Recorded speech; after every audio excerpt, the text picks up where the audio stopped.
Let's observe the tug of war between the buyers and sellers in order to make money. Tesla is up 93 cents today. That's 0.37%, closed at 254.85. Post market, we are down by 51 cents. Let's take a look at what we have here on the chart. Tesla is into a short-term downtrend right here. We are zigzagging between these 2 points right here, and now we're stabilizing a little bit, pretty much in the middle of this move. We are also at the same time into a congestion zone, and we are also pretty much in the middle of that move. We are waiting to see what is going to happen tomorrow after the close for the earnings, for the financials, for Tesla's financials. So I would say that the past 2 days have been pretty positive. I did not do a video yesterday. So we have two green candles. There's an increase in the volatility right here. We have a longer candle right here. Some people paid higher today for Tesla, and some also paid lower than what we had yesterday. So there's an increase in the volatility. If we take a look at the 1-hour charts, I would almost say this is positive. We moved up yesterday, and we started pretty much where we started yesterday also, and moved just a little bit higher. We have stochastic over 60 on the 1-hour chart, but that's pretty much the only thing that's positive. Yeah, we are into a wait and see period. Today, we have reached as low as 247, which is a support that we had in the past.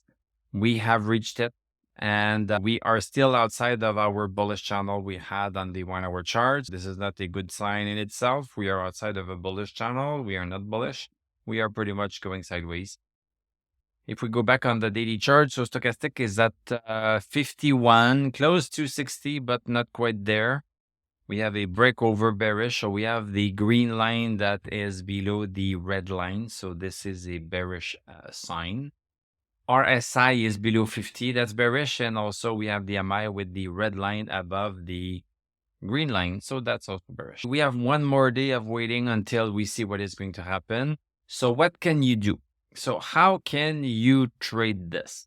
How can you trade this? If you think Tesla is going to have a great earnings, you can buy stocks right now. You can buy options right now if you want to participate in an upswing.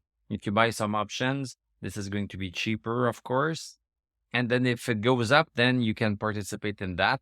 Or you can just wait. You can wait. If we start breaking 238.11, then this is going to mean that we would be turning bearish, because the current pattern is that we are above 238.11, and that would be a break in that pattern. So it would mean that things are going to become bearish.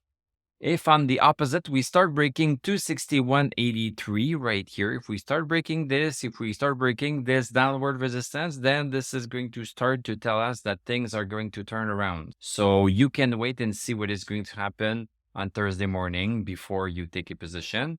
We also have some downward resistance at the 276 level. To be really bullish with this 276, and I hate to say this, but we would also, why not have to wait for 285 just to be sure, because this was an important resistance. We have many resistances that we need to break on the upside. And in terms of the downside, after 238 and after 232, we could be going down easily to 212. If we break 212, then we are gone for a while.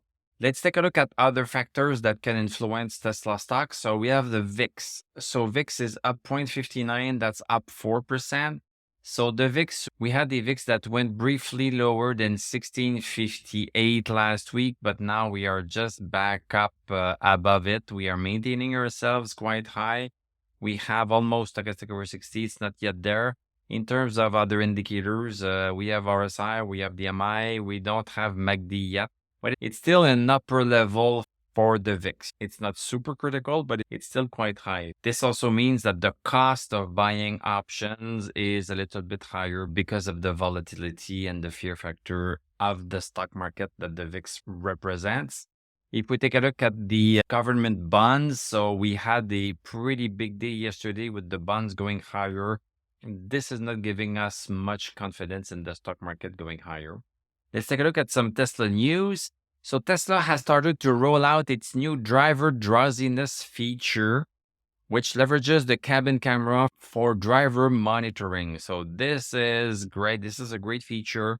My dad needs this feature because my mom needs to watch him constantly. Yes, he needs to buy a Tesla. He does not want to buy one, but that's another story. So yeah, great add-on feature that Tesla is putting in its cars with a software update. So Tesla has released a new video demonstrating its latest self-driving software following Elon Musk's underwhelming live stream that he did in the past on Twitter. The quality was abysmal. I did not watch this one right now. Let's hope that it has better quality. That would be one thing. I'm going to watch this one to see what this looks like. Let's take a look at some EV stocks. Rivian is up 1.22. That's not very important. What is important is the pattern. We are into a downward trend, but at the same time, we have been above this support right here. So that's the important news. We don't have a bullish impulse right now yet, but this support is telling us that we might have found a floor. Xpeng is not doing very good. It was pretty much going sideways above 1523. But now we are barely hanging on to that 1523 buyer support. So the buyers are starting to go away a little bit. This one could be getting lower very soon. NIO, this one is not too bad. It's just going sideways, but there is no bullish impulse yet. Apple, we had a nice move up to the downward resistance. And now we are caving in a little bit on 174.57. If we consider this candle a low, we could be having our new bullish channel right here.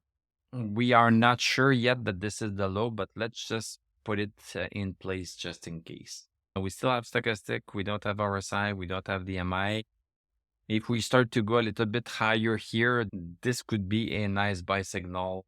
If we start breaking this downward resistance and most likely this 182.87 resistance also. ARM is just close to its 50 support. We are starting to get some lines right here. Some indicators are starting to show up. There's not much bullish impulse yet.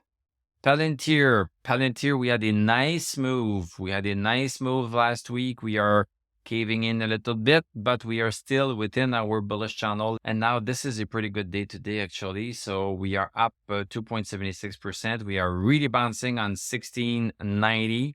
It's pretty clear, and also bouncing for the past 2 days on the bullish channel support. This one is looking better and better. Nvidia, we had our caving in at 479.22. We are just caving in. This is dropping. We have lost stochastic over 60. This is one of the reasons why we have those congestion zone lines. This is telling us don't buy until you break this or break this. And this line has been respected perfectly. Let's take a look at our indices. So Dow Jones going higher and higher, but is being stopped by this downward channel. We don't have stochastic over 60. It's very close. It looks like it wants to turn around, but this has not happened yet. Let's not jump the gun. S&P 500, pretty much in the same state. This one has broken outside of its bearish channel. We have stochastic over 60, so this is not doing too bad. To get a buy signal, we would need to break a horizontal resistance, which would be a 43.85. Nasdaq 100, this is very nice, going downwards. But at the same time, we are also into a bullish channel, and Nasdaq 100 is going to have to make a decision very soon. Silver, after a big move down quite fast, a big move up quite fast, we are still waiting for $15 to get into that one. This is just a sideways day today. Silver, the same thing. This one, we are waiting for $8 to make a move. Bitcoin, big move yesterday, and today we are maintaining ourselves quite well. And Ripple holding quite well at 47. No stochastic yet. If it breaks 47, the next stop is going to be 40.41. So let's be patient. The wait is almost over. So thank you very much for watching. Thank you for liking, commenting, subscribing. If you like what I do, you can become a YouTube member. Click on my TradingView affiliate link. I'm going to wish you a great evening. We are going to talk tomorrow, and I'm going to tell you à la prochaine.